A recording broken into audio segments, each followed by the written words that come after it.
Movie की शुरुआत में हमें एक लड़की दिखाई जाती है जिसका नाम नीडी था। अब वो एक पागल खाने में कैद थी। तभी नीडी के पास पागल खाने की नर्स आती है और उसको खाने के लिए पूछती है, लेकिन नीडी उसको लात मारकर गिरा देती है और उसके ऊपर स्पीड भी करती है। तभी वहाँ पर दो सिक्योरिटी गार्ड आते हैं और नीडी को उठाकर एक पोटरी में बंद कर देते हैं। नीडी को ये सब बहुत बुरा लगता है। तभी यहाँ नीडी कहती है कि मैं भी कभी बाकी लड़कियों की तरह ही नॉर्मल हुआ करती थी। इसके बाद कहानी नीडी के अतीत में जाती है, जहाँ पर हमें एक टाउन का बोर्ड दिखाया जाता है जिसका नाम था डेविल्स केटल्स। अब इस टाउन का नाम ये झरने की वजह से पड़ा था, क्योंकि इस झरने का पानी एक गड्ढे में जाता था और उस गड्ढे में जाने वाला पानी कहाँ जाता था ये किसी को नहीं पता। अब बहुत से साइंटिस्ट इस रहस्य के बारे में पता करने की कोशिश करते हैं, लेकिन कोई भी पता नहीं लगा पाता। अगले सीन में हम जेनिफर नाम की एक लड़की को उसके कॉलेज में देखते हैं और जेनिफर अपने कॉलेज की सबसे सुंदर और कॉन्फिडेंट लड़की थी और नीडी इसके बिल्कुल उल्टी थी, जो कि जेनिफर की बेस्ट फ्रेंड थी। अब यहाँ पर नीडी का एक बॉयफ्रेंड भी होता है, लेकिन नीडी अपने बॉयफ्रेंड से ज्यादा वक्त अपनी फ्रेंड जेनिफर के साथ बिताती थी।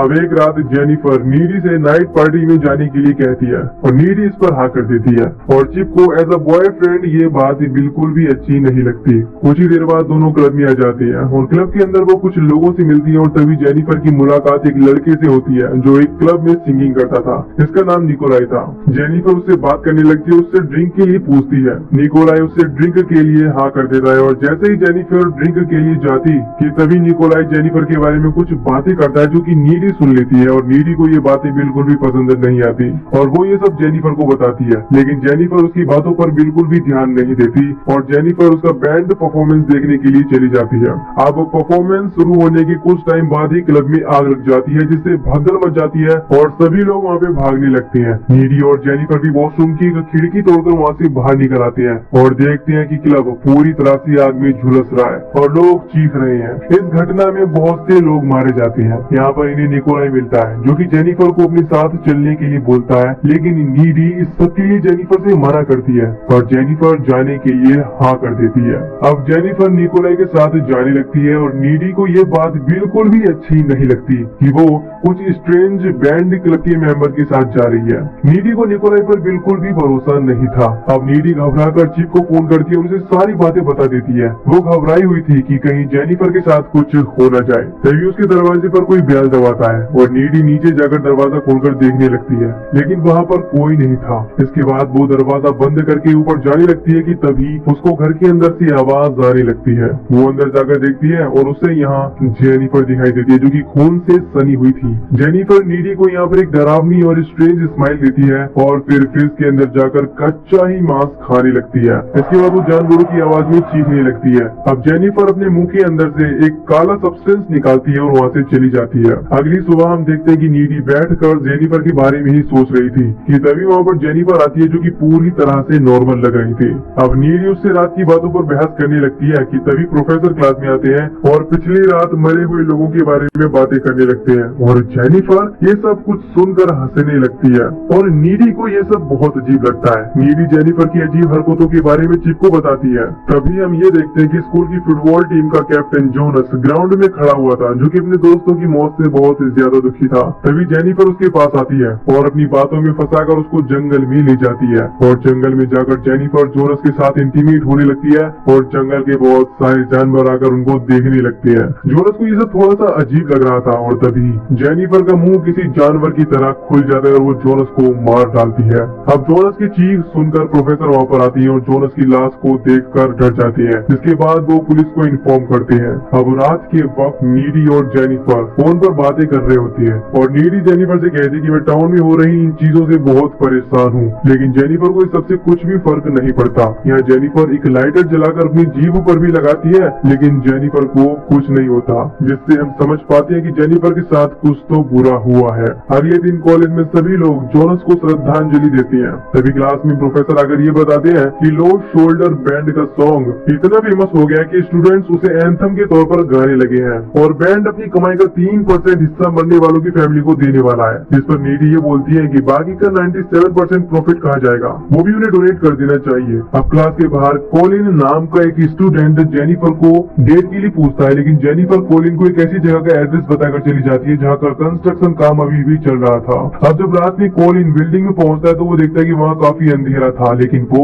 आगे बढ़ता है। तभी जेनिफर कॉलिन को पीछे से आवाज देती है और उसके पास आती है। तभी जेनिफर की आंखों का कलर चेंज होने लगता है और कोलिन ये देखकर डर जाता है। तभी जेनिफर कोलिन को भी मार डालती है और उसका मांस खाने लगती है। दूसरी तरफ हम नीडी को देखते हैं जो कि चिप के साथ इंटीमेट हो रही थी। तभी उसको जेनिफर के विजन आने लगते हैं। इनसे वो काफी डर जाती है और वहाँ से चली जाती है। अब जैसे ही वो कार लेकर निकलती है तो रास्ते में उसको जेनिफर दिखाई देती है जो उसकी कार पर जंप कर देती है। नीडी इन सब चीजों से बहुत ज्यादा डर जाती है और घर आकर वो रोने लगती है। इसके बाद वो जैसे ही अपने रूम में जाती है तो देखती है कि जेनिफर वहीं पर है। अब जेनिफर नीडी के करीब आने लगती है लेकिन नीडी जेनिफर के इस बिहेवियर से काफी ज्यादा डर गई थी। इस सब के बाद जेनिफर उसको उस रात की सारी बातें बताती है जिस रात क्लब में आग लगी थी। अब यहाँ पर हमें पता चलता है कि असल में निकोलाई और उसका बैंड जेनिफर को उस रात झरने के पास लेकर गए थे जहाँ पर वो अपने बैंड की सक्सेस और फेम के लिए जेनिफर को मारने वाले थे, यानी कि उसकी बलि देने वाले थे शैतान को। अब निकोलाई जेनिफर से यहाँ ये पूछता है कि क्या तुम वर्जिन हो। अब जेनिफर डर कर झूठ बोल देती है कि हाँ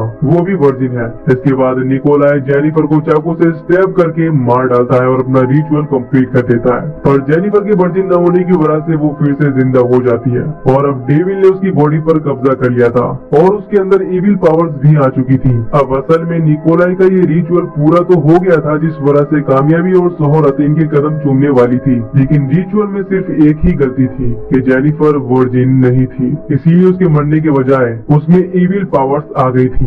और शुरुआत में जब जेनिफर नीडी के घर पर आई थी तो वो कच्चा मांस खा रही थी, लेकिन असल में जेनिफर नीडी को ही मारने के लिए आई थी। लेकिन नीडी को वो इसीलिए नहीं मारती क्योंकि वो जेनिफर की बेस्ट फ्रेंड थी और कच्चा मांस खाकर ही वो यहाँ से चली जाती है। तब ये सब बातें बताते हुए जेनिफर अपने हाथ पर एक कट लगाकर दिखाती है जो तुरंत हील हो जाता है और नीडी ये सब देखकर डर जाती है। इसके बाद नीडी जेनिफर को अपने घर से जाने के लिए बोल देती है। इसके बाद जेनिफर घर की विंडो से कूदकर वहाँ से चली जाती है। अब अगले दिन नीडी कोलिन के फ्यूनरल में जाती है। इसके बाद नीडी जेनिफर के साथ जो हो रहा था उसका रहस्य जानने के लिए लाइब्रेरी जाती है। अब लाइब्रेरी के अंदर कुछ बुक्स को पढ़ने के बाद उसको ये पता चलता है कि उन सभी बैंड वालों ने जेनिफर को वर्जिन समझकर बलि दे दी, जिस वजह से वो फेमस तो हो गए पर जेनिफर के ऊपर डेविल ने कब्जा कर लिया और उसके अंदर इविल पावर्स आ गईं और अब वो जेनिफर नहीं रही। हमें ये भी पता चलता है कि अगर जेनिफर को सुंदर रहना है तो उसे इंसानों को मारकर खाते रहना होगा और जेनिफर को मारने का सिर्फ एक ही तरीका है, उसके दिल पर वार करना।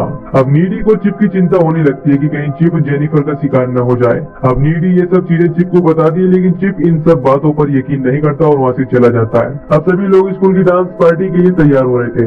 अब नीडी फंक्शन में पहुंचकर चिप का इंतजार करने लगती है और चिप पैदल पैदल डांस पार्टी के लिए जा रहा था, लेकिन तभी जेनिफर उसको रास्ते में रोक लेती है और नीडी के बारे में उसे बहुत गलत बातें बताने लगती है। वो ये कहती है कि नीडी तुम्हें चीट कर रही है। इन्हीं बातों में जेनिफर चिप को सीड्यूस करने लगती है और उसे लेकर एक अबैंडन्ड जगह आ जाती है। दूसरी तरफ नीडी को एहसास होता है कि जेनिफर शायद चिप को नुकसान पहुंचाने वाली है, इसीलिए परेशान होकर वो चिप को ढूंढने के लिए निकल जाती है क्योंकि वो अभी तक डांस पार्टी के लिए नहीं पहुंचा था। इधर जेनिफर चिप को बहकाती है पर चिप को ये सब अच्छा नहीं लग रहा था क्योंकि वो नीडी से बहुत प्यार करता था। अब जेनिफर चिप को पानी में गिराकर मारने लगती है। तभी वहाँ पर नीडी पहुंच जाती है, जिसके बाद जेनिफर उन दोनों पर अटैक कर देती है, जिससे चिप की वहीं पर मौत हो जाती है। इसके बाद जेनिफर वहाँ से भाग जाती है। नीडी को चिप की मौत से बहुत दुख होता है और वो रोने लगती है। अगले सीन में नीडी जेनिफर के घर पर जाकर उस पर हमला करने लगती है और दोनों के बीच में काफी लड़ाई होती है और इस दौरान जेनिफर नीडी के शोल्डर पर काट लेती है। अब यहाँ नीडी जेनिफर के गले से BFF का नेकलेस निकालती है, जिसके बाद वो जेनिफर को मार डालती है और जेनिफर की मौत हो जाती है। अब इन सभी चीजों को जेनिफर की माँ देख लेती है और नीडी को खून के इल्जाम में सजा हो जाती है। अब मूवी प्रेजेंट टाइम में आती है जहाँ पर हम ये देखते हैं कि लड़ाई के दौरान जेनिफर ने नीडी को बाइट कर लिया था, जिस वजह से जेनिफर की पावर्स अब नीडी को मिल जाती है और नीडी अपनी पावर्स का इस्तेमाल करके इस पागल खाने से भाग जाती है और झरने के पास जाकर वो उस चाकू को उठाती है जिससे निकोलाई ने जेनिफर को मारा था। अब हमें वही बैंड दिखाया जाता है जो कि अमीर और फेमस हो गया है और काफी लग्जरी लाइफ जी रहा है, लेकिन अगले ही सीन में हम ये देखते हैं कि उन सभी को किसी ने मार दिया है। और आखिरी सीन CCTV फुटेज का होता है जहाँ पर ये दिखाया जाता है कि नीडी ने ही उन सबको मारा है क्योंकि उन्हीं की वजह से नीडी की बेस्ट फ्रेंड और उसका बॉयफ्रेंड मारे गए और नीडी की लाइफ पूरी तरह से बदल गई। इसी के साथ ये मूवी यहीं पर खत्म हो जाती है। तो दोस्तों, अगर आपको इस मूवी की एक्सप्लेनेशन पसंद आई हो तो वीडियो को लाइक और चैनल को सब्सक्राइब कर दीजिए। बाकी मैं मिलूंगा आपसे न्यू वीडियो में। Till then take care, love you, bye bye.